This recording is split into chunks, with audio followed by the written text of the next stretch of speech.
설교자가 가장 부담스러운 본문이 있습니다. 뭔 것 같아요?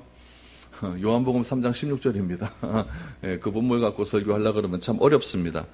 너무나 잘 알고 있는 구절이고 또 유명한 구절이기 때문에 많이 부담스러워합니다. 그리고 또 부담스러운 것이 뭐냐면 이 창세기 1장 1절의 말씀입니다. 여러분, 한 절 가지고 설교를 해야 된다. 이 한 절 가지고 한 40분을 떠들어야 된다. 여러분, 참 부담이 많이 되는 그런 시간입니다. 그러나 우리가 창세기를 시작하고 성경의 첫 번째 말씀을 시작함이 얼마나 중요한지 모릅니다. 창조를 통해서 우리에게 주시는 그 의미가 무엇인지를 우리가 잘 알아야 된다는 뜻입니다. 그래서 오늘 이 창세기 1장 1절 말씀을 통해서 또 하나님께서 우리에게 허락하신 말씀이 무엇이고 창조의 의미가 무엇인지를 우리가 한번 생각해 보았으면 좋겠습니다. 주보에 나온 그 유인물들을 한번 참조를 하시고 여러분들 한번 이 창조가 무엇인지를 다시 한번 생각할 수 있는 그런 시간이 되었으면 좋겠습니다. 여러분, 인생에는 많은 문제가 있습니다. 가정에도 문제가 있고 교회도 문제가 있고 조직, 나라, 또 민족, 지구적인 문제, 우주적인 문제, 여러 가지 문제가 있습니다. 그렇다면 이 문제를 어떻게 우리가 바라봐야 될까요? 우리 인생은 나에게 밀려오는 이 문제와 씨름하며 해결하며 살아가는 것이 우리의 인생이다라고 말을 할 수가 있을 것입니다. 그런데 우리가 문제를 해결한다고는 하지만 문제가 근원적으로 해결되었다라고 말할 수도 없는 것 같습니다. 어떤 문제가 해결되었다라고 말을 하면 또 어떤 문제가 해결되었다라고 생각을 하는데 그 안에서 생각지도 못한 또 다른 문제가 나오는 것을 우리가 많이 경험하지 않습니까? 그래서 인간의 지혜를 가지고 문제를 해결한다라고 하지만 그 문제가 더 복잡해지는 경우가 굉장히 많이 있습니다. 우리 앞에 다가선 문제를 우리가 강압적이고 폭력적이고 권력적으로 그렇게 해결한다고 해서 문제가 다 해결되는 것은 아니라는 뜻입니다.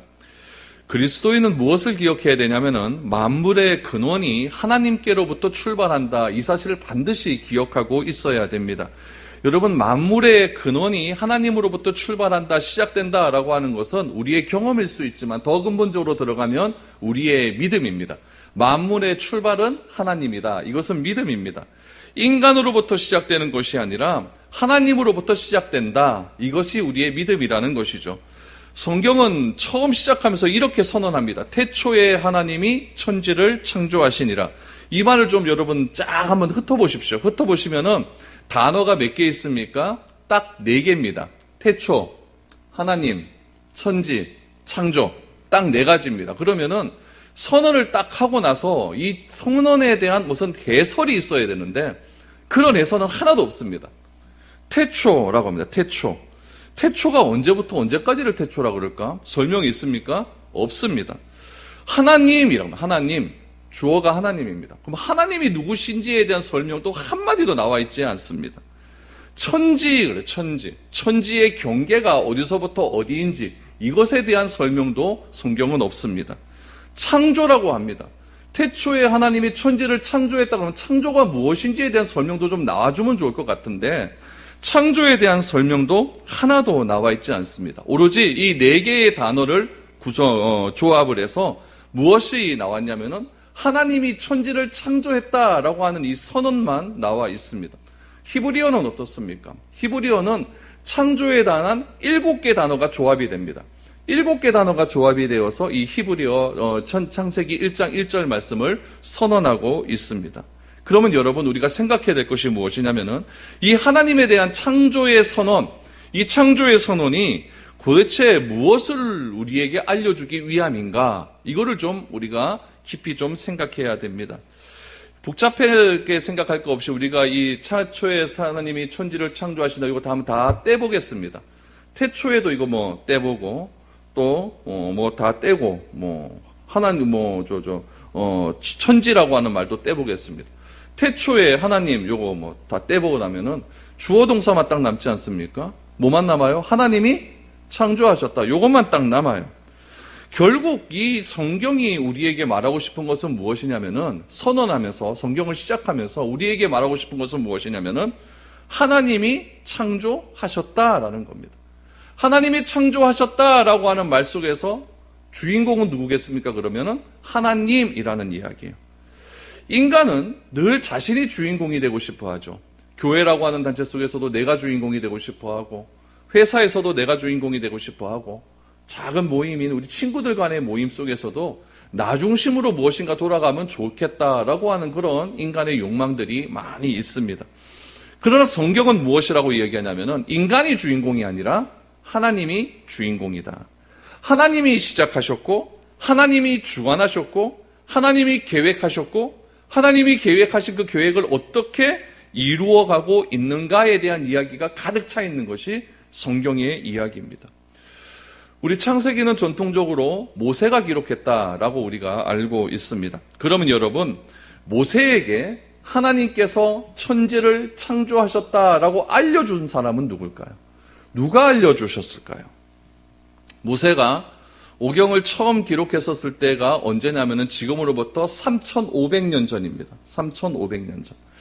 그 당시로 우리가 한번 되돌아가 보죠. 여러분, 지금의 우리가 살고 있는 생각은 싹 지워버리십시오. 싹 지워버리시고 기원전 2,500년 전으로, 1,500년 전으로 우리가 되돌아갑니다. 되돌아가는 거예요. 아주 조대 중근동 시대로 되돌아갑니다. 그때는 여러분, 가장 중요한 가치가 무엇이었을 것이라고 생각이 되어집니까? 그 당시에 가장 중요한 것은 무엇이냐면은 하늘입니다.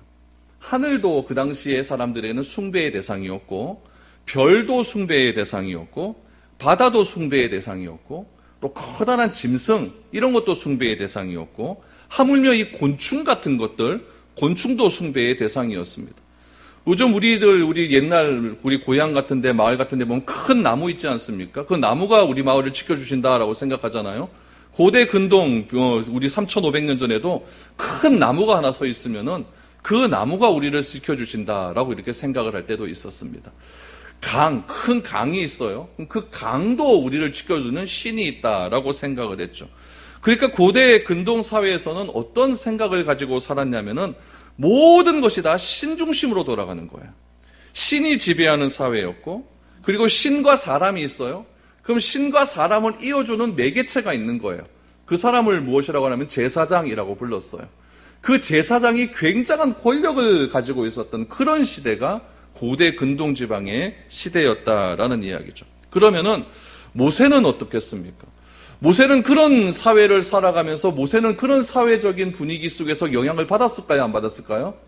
받습니다. 충분히 받을 수가 있어요. 모세는 또 특별히 어렸을 때부터 40년 동안 어디서 자랐습니까? 이집트 궁궐에서 자랐잖아요.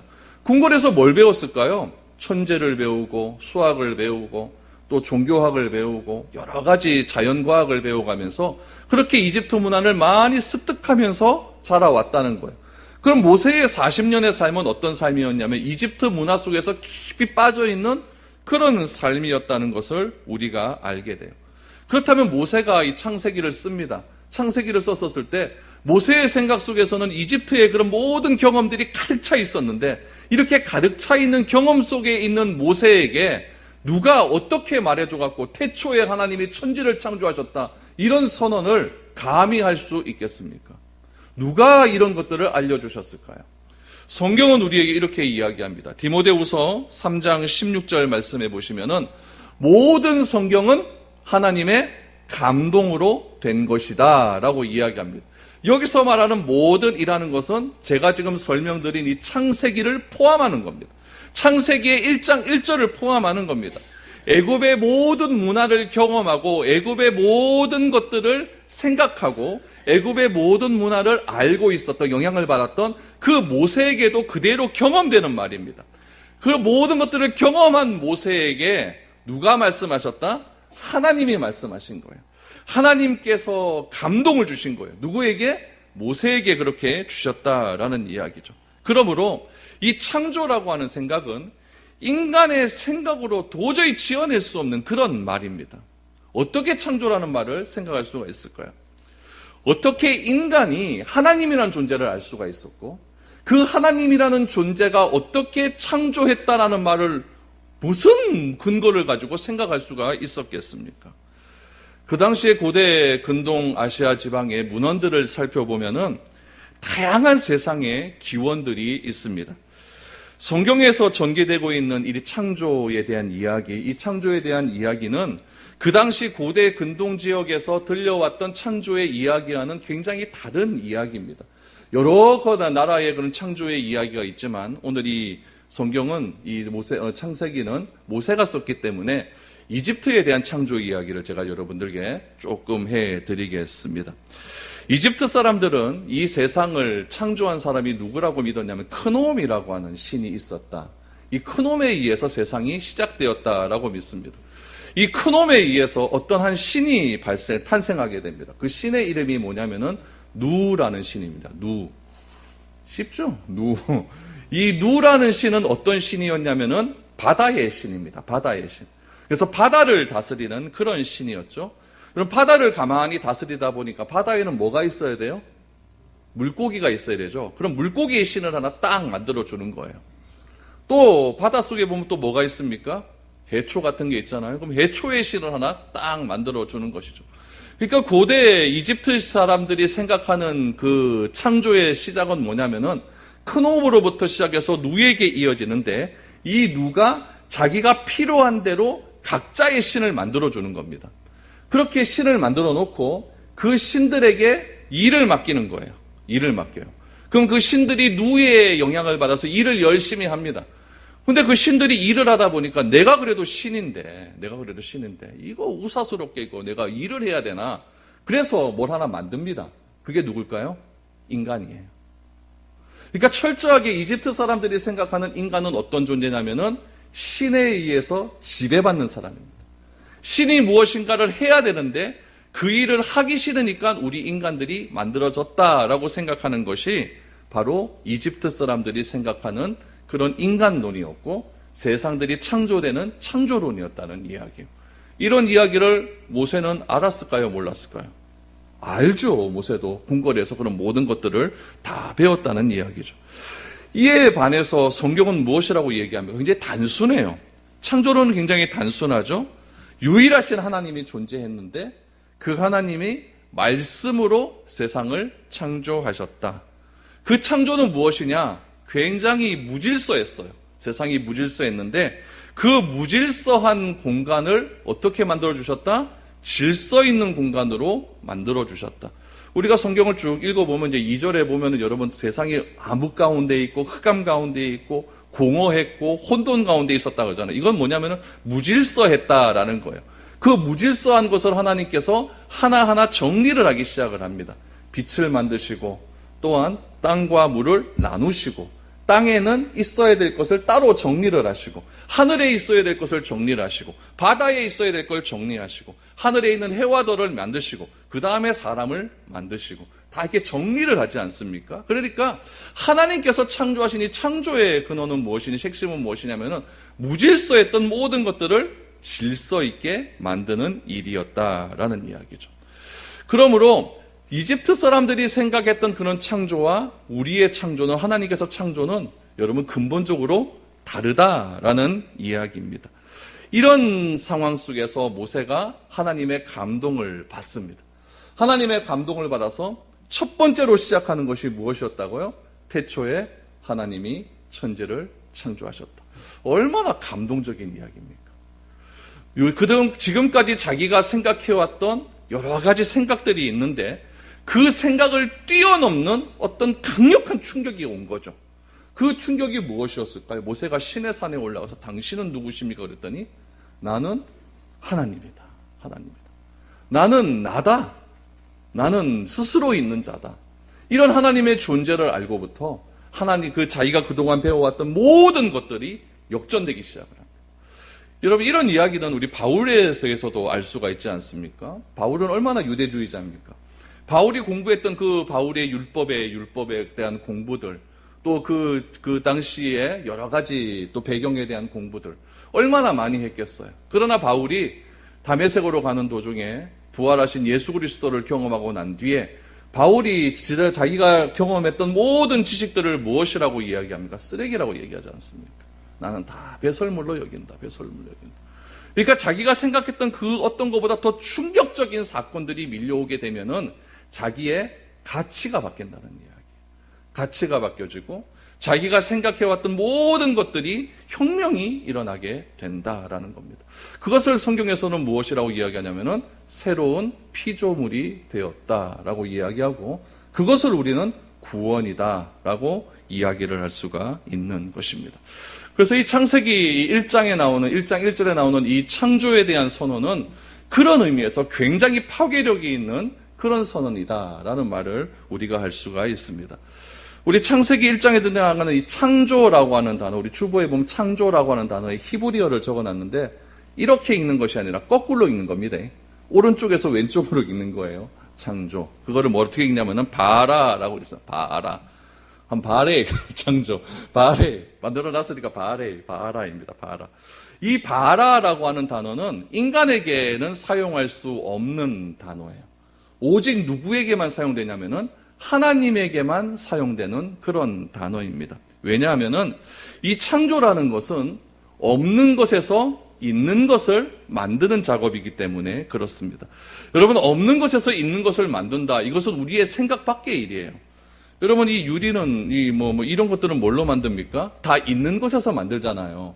이런 거 만들려고 하면 산에서 무슨 채집을 해갖고 그 있는 것을 녹여갖고 틀 속에 넣어서 이렇게 만드는 것 아닙니까? 그러니까 우리가 생산하는 것들은 다 무엇이냐면은 있는 재료를 가지고 또 다른 것을 만드는 어떤 과정이겠죠. 그러나 창조는 무엇이냐면 없는 겁니다. 없는 거예요. 아무것도 없는 가운데 하나님께서 해와 달과 별을 만들지 않습니까? 없는 것에서 있는 것을 만드는 거예요. 그러니까 이 없는 것에서 있는 것을 만드는 이 작업은 우리 인간으로서는 생각할 수 없는 그런 일이라는 거예요. 우리의 경험으로도 경험해보지 못한 일이라는 거예요. 우리의 이성이나 우리의 여러 가지 지식으로도 이 창조라고 하는 이 단어 자체를 생각할 수 없는 그런 일이라는 이야기입니다. 그래서 이 창조라고 하는 것은 이성과 경험으로 내가 받아들일 수 있는 것이 아니라 오직 믿음으로 받아들일 수밖에 없는 그런 일이다라는 거예요. 그러면은 믿음은 우리에게 어떻게 옵니까? 이런 지식이 전달이 돼요. 이 지식이 전달이 되면 이 지식 가운데 하나님의 은혜가 임하게 되면은 그것이 나에게 믿음으로 수요가 된다는 이야기예요. 그래서 믿음은 어떻게 드린다고요? 들음에서 난다라는 것은, 들음은 어떤 지식이 들어간다는 이야기죠. 지식이 들어가면은 그 지식이 들어가는 그 과정 가운데 은혜가 임하는 거예요. 은혜가 임하게 되면 그 은혜를 통하여 내가 믿음이 생기게 된다는 거예요. 저는 이 설교를 이렇게 하면서도 이 말하는 이 자체를 통해 하나님의 은혜가 임하기를 원하고 있습니다. 여러분들 대표 기도할 때도 기도로 준비하신 말씀이 우리에게 영향력이 있기를 기도하지 않습니까? 이게 뭐냐면은 은혜가 임해야 된다는 이야기.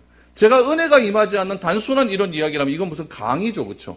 강의일 수가 있고 지식 전달밖에 될 수가 없잖아요. 그러나 이 지식 가운데 하나님의 강권적인 은혜가 임해서 그 은혜를 통해서 내가 그것이 믿음으로 받아진다고 한다면 그 믿음을 통해 내가 하나님께 나아갈 수 있는 길이 열리게 된다라는 이야기예요. 그래서 태초에 순가를 본 사람은 이 세상에 아무도 없기 때문에 하나님을 부인하고 복음을 거절하기 위해서 하나님이 없다고 말할 필요가 없는 거예요.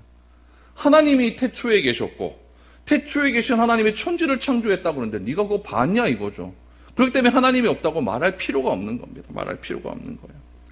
그래서 이 창조에 대한 이야기는 굉장히 우리에게 아주 중요한 이야기고 시작을 말하는 이야기고 하나님의 존재를 이야기하는 이야기고 우리의 생각을 뛰어넘는 그런 선언이라는 것을 알게 됩니다. 그렇다면 이 창조의 선언, 이 창조라고 하는 것이 우리의 생각으로는 이해될 수 없는 일이고 논리적으로 해결할 수 없는 일이라고 말씀을 드렸습니다. 그렇기 때문에 이 창조에 대한 논쟁은 굉장히 많습니다. 많습니다. 최근 한 200년 동안 이 창조에 대한 논쟁이 얼마나 많이 심각하게 이루어졌는지 몰라요. 제가 여러분들에게 이 창조에 대한 논쟁을 여러분들에게 이야기하려고 하는데 오해는 하지 마십시오. 저는 하나님이 제 세상을 창조하신 것을 믿고 있습니다. 근데 제가 이렇게 말한다고 해서 전마 저거 사이비 아이가 이렇게 오해는 하지 마시고 그동안 내가 알지 못했던 창조의 이야기가 이런 이야기들도 있었구나, 이런 논쟁들이 있구나 라는 것들을 분명히 아시고 그런 것들 속에서 우리가 취해야 될 창조는 어떤 것들을 취해야 되는지를 여러분들이 오늘 이 말씀을 통해서 기억을 했으면 좋겠습니다. 첫 번째로 우리 창조에 대한 논쟁은 여러분이 생각할 때 언제 창조가 되었느냐에 대한 언제에 대한 부분과 어떻게 창조되었느냐, 어떻게 해야 대한 부분들로 나뉘어지게 됩니다. 먼저 언제에 대한 부분이에요. 언제에 대한 부분은 첫 번째로 우리 주보에 보면 나와 있지만 무슨 지구론? 젊은 지구론이라고 합니다. 젊은 지구론. 이 젊은 지구론의 핵심은 무엇이냐면은 창세기 1장, 2장, 3장, 4장에 나오는 이 창세기, 이 창조에 대한 기사를 문자 그대로 받아들인다의 핵심입니다. 그래서 저녁이 되며 아침이 되니 이는 첫째 날이라고 하는 이 날의 개념을 오늘날과 똑같은 24시간으로 받아들입니다. 24시간으로 받아들여요. 그래서 창세기 여러분 1장부터 11장까지 보면 족보가 몇 개 나오거든요. 아담이 가인과 아벨을 낳고 이게 쭉쭉 나오잖아요. 그런 역사를 쭉 더해봅니다. 쭉 더하고 성경에 나오는 모든 역사를 다 더합니다. 그러니까 족보를 다 더해요. 다 더해봤더니 아담부터 지금까지의 역사가 몇 년이냐면은 6,000년에서 7,000년이다 라고 주장하는 사람들이었어요. 이게 뭐냐면은 젊은 지구론이에요. 그러니까 지구의 역사가 6,000년에서 7,000년이니까 창조 때도 24시간이라고 하는 개념을 우리가 인정을 하니까 우주의 역사도 6,000년에서 7,000년이다 라고 이렇게 생각을 하는 것이죠. 이것이 우리가 예전부터 배워왔던 가장 보수적인 창조론이에요. 저도 그렇게 배워왔고 여러분들도 다 그렇게 배워왔어요. 근데 이것 말고 무슨 또 뭐가 있냐 이래 생각할 수가 있는데 다른 이야기들이 있어요. 그래서 젊은 지구론을 주장하는 대표적인 단체는 누구냐면은 창조과학회입니다. 창조과학회가 이 젊은 지구론을 주장하면서 이 세상의 모든 기원은 6,000에서 7,000년이다라고 이야기를 하죠.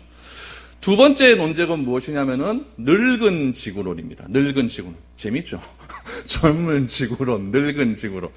여러분, 하나님을 믿는 과학자나 하나님을 믿지 않는 과학자나 우주의 나이는 몇 년이라고 보냐면은 138억 년이 되었다라고 생각을 해요.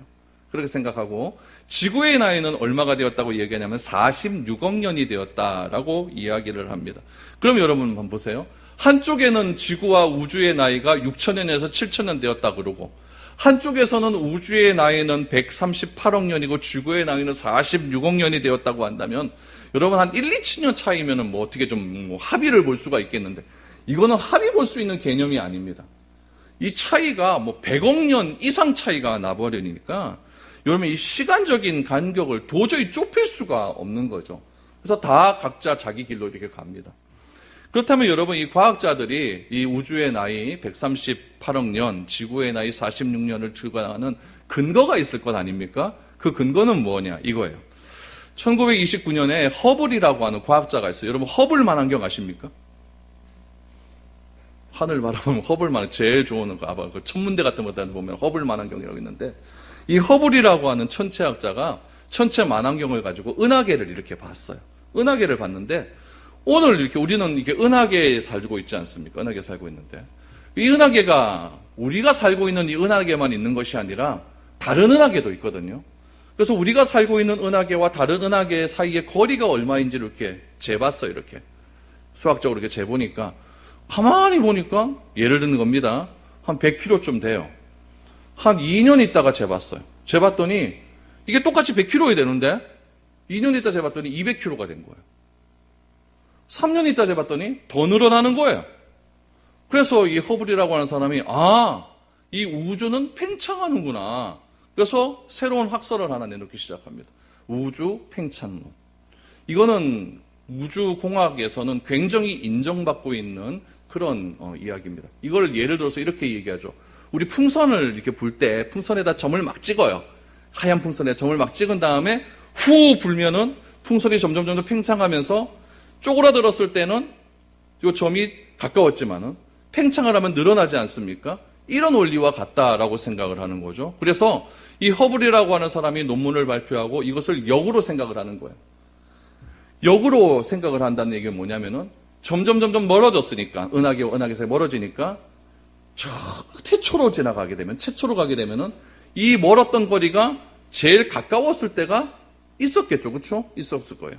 그걸 역으로 수학적으로 생각해 보니까 138억 년이 나오는 거예요.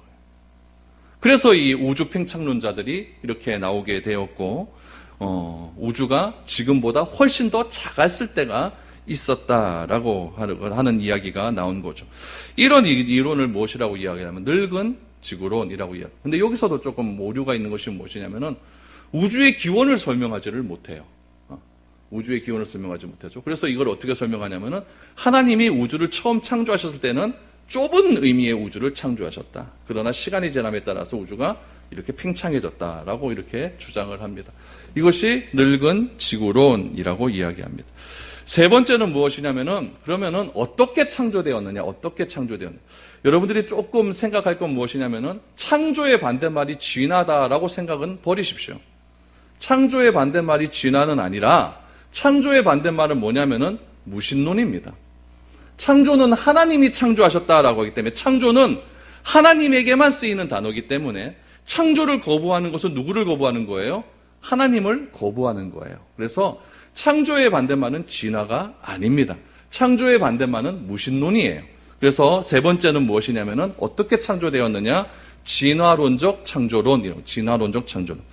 이거는 무엇이냐면은 우리 보세요. 하나님께서 창조하시자마자 동물이 있어야 된다, 새가 있어야 된다. 이래서 동물의 모든 종, 새의 모든 종들이 다 창조되었잖아요. 요건 무슨 논일까요? 젊은 지구론. 요거와 반대의 개념이죠, 반대. 오랜 세월에 걸쳐서 우주 세계가 만들어졌다고 주장하는 사람들 가운데 무슨 논? 늙은 지구론자들 가운데 하나님께서 진화의 방법을 사용하셨다는 거예요.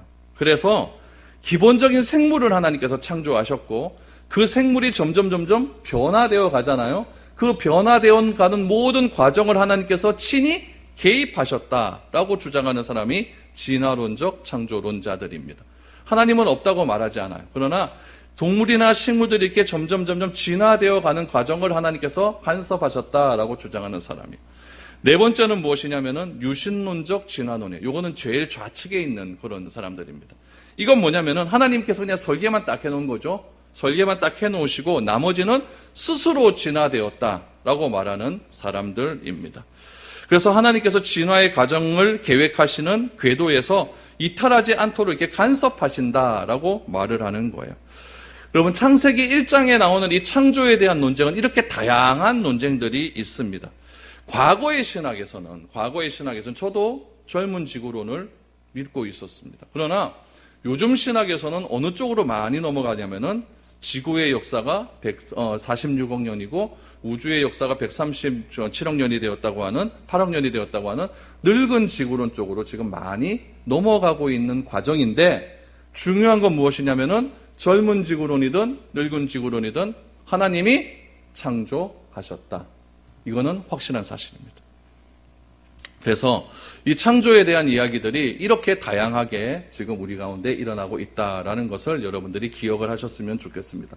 왜 이런 것들이 다양하게 일어날 수밖에 없을까요? 창조는 인간의 생각으로 설명할 수 있는 것들이 아니고 우리가 그 시대를 가보지 않았기 때문에 이거는 다양한 어떤 증거를 가지고 그렇게 신학자들이 연구를 하고 있습니다. 지금도 좀 논쟁하고 있어요. 그래서 이 창조라고 하는 것은 하나님과 긴밀하게 연관성이 되어 있습니다. 그럼 추보에 보면 제가 우리 교단에서 가장 유명하게 생각하는 벌코프라고 하는 사람이 있는데 3번에 보시면은 이 벌코프가 창조를 어떻게 정의했는가를 제가 좀 적어놨어요. 이렇게 정의했죠. 창조란 태초에 이미 존재하던 재료를 사용하지 않고 보이는 우주와 보이지 않는 우주를 만드시고 하나님 자신과 구분되지만 항상 하나님께 의존하는 존재를 만드신 하나님의 자유로운 행위를 말한다. 무슨 말인지 모르겠죠? 쉽게 말하면 이거예요. 보이는 것으로 만들어내는 것은 창조는 아니다라는 이야기예요. 그래서 태초에 이미 존재하던 재료를 사용한 것이 아니라 보이는 우주와 보이지 않는 우주를 만드셨다. 하나님께서는. 보이는 우주는 무엇일까요? 하나님이 계시는 시공간을 초월한 어떤 세계겠죠? 보이지 않는 우주는 그거고 보이는 우주는 지금 우리가 살아가고 있는 이런 세계일 겁니다. 그런 세계를 만드셨는데 그 세계 속에 있는 우리가 하나님과 구분이 돼요. 우리는 하나님이 아니잖아요. 하나님과 구분되는 존재를 만드시고 구분된 존재는 어떻게 해야 되느냐? 하나님을 항상 의존하게 만드는 그런 삶을 살아가는 것. 그것이 창조다라고 루이스 벌코프는 그렇게 정의를 하고 있습니다. 그래서 이 창조라고 하는 것은 결국 하나님의 의지이시고 하나님이 행하신 일이고 창조된 우리가 해야 될 일은 무엇이냐면은 하나님을 전적으로 신뢰하는 것이다 라고 말을 합니다. 그러나 우리가 세상을 살아가다 보면은 이 창조를 부인하는 사람들이 굉장히 많이 만나게 되죠. 그것은 성경을 기록했을 때나 지금이나 똑같은 일입니다. 그래서 창조를 부인하는 사람은 결국 누가 없다는 이야기예요? 하나님이 없다는 이야기고, 하나님이 없는 사람을 성경은 어떻게 이야기하고 있느냐? 시편 14편 1절 말씀을 한번 보시면 좋겠습니다. 우리 같이 한번 읽어보죠. 시작. 어리석은 자는 그의 마음에 이르기를 하나님이 없다 하는도다. 그들은 부패하고 그 행실이 가증하니 설은 행하는 자가 없도다. 하나님이 없다고 하는 사람들의 어리석음을 분명하게 말하고 있습니다. 하나님이 없다고 하는 사람들의 특징 첫 번째, 부패했다. 부패했다. 하나님이 거절하는 사람들의 행위는 무엇이냐? 행위가 가증하다라고 말을 합니다. 하나님을 부인하면서도 어떻게 선을 행하는 사람이 있을 수가 있겠습니까? 하나님이 없는데 어떻게 선악의 기준이 있을까요? 하나님이 이스라엘 백성들에게 무엇을 주셨냐면 율법을 주셨어요. 그리고 로마서에 보니까 율법의 기능을 이렇게 이야기합니다. 우리의 선악을 판단하는 기준이다라고 말을 해요. 그러니까 하나님이 우리에게 율법을 주시기 전에는 선과 악의 기준이 없었어요. 그러나 하나님이 우리에게 율법을 주시고 십계명을 허락하여 주심으로 내가 어떻게 살아가는 것에 대한 분명한 기준이 생긴 거죠. 그러므로 하나님이 없다 하는 사람은 행실이 가증하고 부패할 수밖에 없는 그런 결론이 나오게 된다는 겁니다. 그러므로 성경이 창조의 사건으로 시작하는 이유는 무엇이냐면은 창조가 기준이기 때문에 그래요. 창조를 믿지 못하면은 요한계시록 21장, 22장에 나오는 새하늘과 새 땅도 내가 받아들일 수가 없게 된다는 이야기입니다. 하나님이 우리의 기준이 되신다. 하나님이 창조의 근원이 되신다. 내가 하나님을 믿는다라고 하면은 내 것이 있습니까? 없습니까? 없어요. 나의 소유권이 없어져요. 하나님의 창조를 진심으로 받아들인다면은 나의 소유권은 하나도 없어지죠. 여러분, 하나님께서 창조를 알려주시고 창조함을 선언해 주시고 창조가 우리 인생의 가장 위대한 기준이 된다는 것이고 그 기준을 알려주시기를 원하시는데 이것을 우리의 생각으로 도저히 우리가 알지 못하니까 하나님 스스로 우리에게 창조가 무엇이고 세상을 창조하신 분이 누구이신지를 알려주시기를 원하십니다. 하나님 스스로 알려주시는 거예요. 이걸 뭐라고 이야기하냐면 계시다 이야기예요.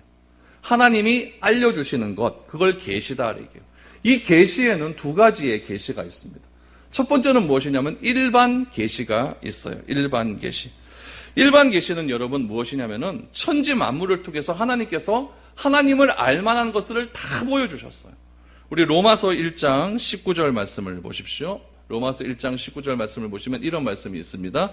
이는 하나님을 알만한 것이 그들 속에 보임이라. 하나님께서 이를 그들에게 보이셨느니라. 하나님을 알만한 것이 그들 속에 있다라고 말을 하고 있습니다. 여러분 유명한 관광지를 한번 가보셨습니까? 저희 어머니가 몇 년 전에 미국을 다녀왔어요. 그거 참 미국 갔다 왔다고 얼마 자랑하는지. 미국을 갔다 왔는데 그 그랜드 캐년을 갔다 왔나 봐요. 그랜드 캐년 보니까 기가 막히거든요. 기가 막히거든요. 사진 몇 장 찍어와서 이거 반납 하면서 이래 보여주시는데 기가 막혀요. 그러면서 하던 말이 뭐냐면은 하나님이 아니면 이 놀라운 계곡 못 만들었다 이렇게 얘기해요. 저도 작년에 이스라엘 갔다 왔잖아요. 이스라엘 갔다 왔을 때 그랜드 캐년에 축소판이 있습니다. 미스페라몬이라고 하는 계곡이 있는데 그 계곡을 가보면 진짜 기가 막힙니다. 어떻게 이런 계곡이 나올 수가 있는가? 이런 계곡이 나올 수가 있는가? 하나님이 만드신 자연경관에 감탄을 할 수밖에 없죠. 유영신 선교사님 맨날 저보고 하는 얘기가 뭐냐? 브라질 와야 된다. 뭐하러 가노? 브라질 오면 하나님 볼 수 있다. 뭐 보고 이구아수 폭포 보면 안다. 그렇게 장엄하다는 거죠. 하나님이 만드신 자연은 가면 갈수록 아름다워져요. 저는 그렇게 보입니다. 자연을 보면 그렇잖아요. 그러나 인간이 만든 것들은 시간이 지나면 지날수록 다 망가집니다. 이것이 하나님과 인간의 차이예요. 그래서 하나님께서는 하나님이 누구신지 알만한 것들을 자연에 다 보여주셨어요. 이것을 무슨 계시라고 한다? 일반 계시다. 근데 이 자연 가지고는 우리가 구원을 못 받잖아요. 그래서 우리 하나님께서 특별한 것들을 주셨어요. 그걸 뭐라고 얘기하냐면은 특별 계시입니다. 그래서 하나님께서는 이 특별한 계시를 통해서 우리가 구원을 얻을 수 있는 길을 보여주셨습니다. 하나님이 누구신지 보여주시려고 그러니까 하나님이 형체가 있어요? 없어요? 없어요. 그래서 하나님께서 직접 형체를 가지시고 이 땅에 오시죠. 그분을 누구라고 합니까? 예수님이라고 합니다. 예수님이 오셔서 그 땅의 사람들에게 똑같은 언어를 가지고 사람들에게 말씀을 하십니다. 하나님은 이런 분이다. 요한복음에 보니까 아버지께서 나에게 말씀하신 것들을 나는 너희에게 다 말했다라고 얘기합니다. 이거 뭐냐면 하나님께서 계시하신 것을 다 말씀해 주신 거예요. 그 계시가 이겁니다. 이거예요. 이 성경 말씀은 그래서 완전한 계시예요. 그래서 이 성경을 통해서 우리는 누구를 알 수가 있습니까? 하나님을 알 수가 있는 거예요. 이걸 무엇이라고 이야기하냐면은 특별 계시라고 이렇게 이야기를 하는 거죠. 이 계시를 통해서 하나님은 하나님이 누구신지 말씀해 주시고 하나님이 창조하셨다라는 것을 선언해 주시고 있는 것입니다. 그렇다면 구원은 무엇입니까? 그런 의미에서 구원은 창조주 하나님께서 죄로 물든 인간을 다시 창조하는 일입니다. 새롭게 창조하는 일입니다. 새로운 피조물이 우리가 되는 일이에요. 옛날에 처음 창조하셨을 때의 아담과 하와는 피조물이었죠. 근데 그들이 범죄함을 통해서 다 우리가 죄를 지었습니다. 이 죄 지은 인간들에게 하나님께서 특별 계시를 통해서 새로운 말씀을 주시고 그 말씀의 은혜를 베풀어 주셔서 믿음을 더해 주심으로 우리가 죄된 인간에서 벗어날 수 있는 방법을 알려주신 거예요. 그 방법대로 사는 우리를 무엇이라고 하느냐? 새로운 피조물이 되었다라고 이야기하는 것이죠. 그래서 하나님께서 천지를 창조하셨다라는 것을 믿는다고 한다면 나도 새롭게 창조될 수 있다는 것을 믿을 수 있게 되는 거예요. 그게 하나님의 능력입니다. 나 자신이 하나님의 소유라는 사실을 내가 받아들이는 거예요. 그래서 온 세상이 하나님의 창조주의 소유라는 것을 내가 인정하는 것입니다. 그래서 하나님께서 이 세상을 창조하셨기 때문에 이 세상의 주인은 누구다? 하나님이라는 것을 인정하는 거예요. 하나님이 이 세상을 창조하셨고 하나님께서 이 창조하셨기 때문에 이 세상의 모든 소유주가 하나님의 것을 믿는다고 한다면 반대로 생각해보죠. 하나님의 창조주를 부인하면 어떻게 됩니까? 이 세상의 모든 창조물이 내게 되는 거예요. 그렇게 되죠? 그렇게 되는 거예요. 그러므로 인간이 세상 속에서 우리가 살아가는 세상 속에서 갈등이 일어나요.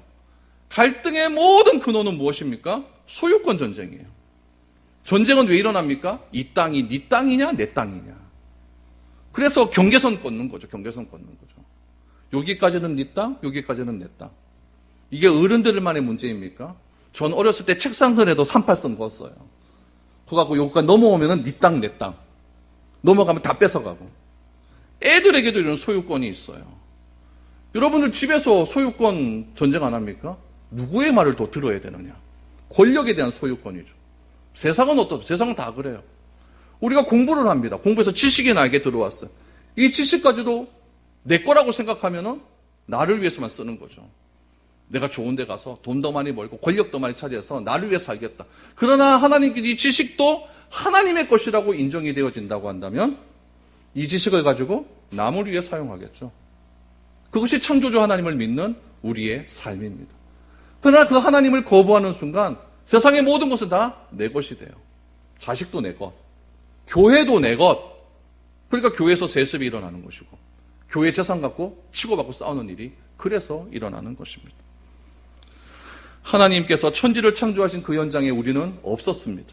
그러나 우리는 성경의 말씀을 통하여서 하나님께서 천지를 창조하셨다는 사실을 믿게 됩니다. 우리 히브리서 11장 3절 말씀을 보시면은 이런 말씀이 있어요. 우리 같이 읽죠. 시작. 믿음으로 모든 세계가 하나님의 말씀으로 지어진 줄을 우리가 아나니 보이는 것은 나타난 것으로 말미암아 된 것이 아니니라 라고 말합니다.